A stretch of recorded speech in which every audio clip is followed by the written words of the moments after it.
Frustration has been boiling for Michigan utility customers after our recent ice storm. And now, of course, here comes another round of rough winter weather. Today at the DTE Command Center, I sat down for a conversation with DTE CEO Jerry Norcia, who said DTE has to do better. And it didn't help customer relations when it was revealed that 2 weeks before the ice hit, DTE began the process of asking for a rate increase. You need more investment, but the timing was not lost on a lot of people. You're going to ask me for more money when my service is what it is. Well, what the reality is that for 4 years we have not asked for a price increase in our delivery rates, and we've invested $8 billion into the grid. And if we're going to invest another $9 billion in the grid, we're asking for about an $8 to $9 per month increase that, covers that 4 years without any increase, and also some future investments.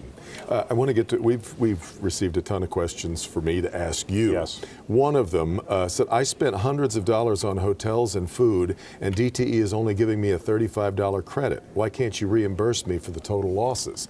I want to ask you about the $35 credit. A lot of people found that insulting, and a lot of people were telling me it was worse than giving me nothing. What is $35 for? Well, look, at the $35, I would agree, is not going to cover the type of expenses that an extended outage would cause, hotel stays, loss of food, and that sort of thing.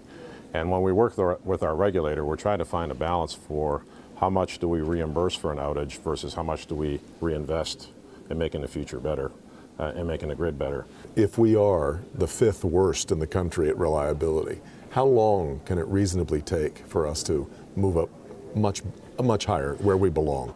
I would say that we've been investing heavily for the last 5 years, and over the next 5 years I think we will climb that ladder to being at least median.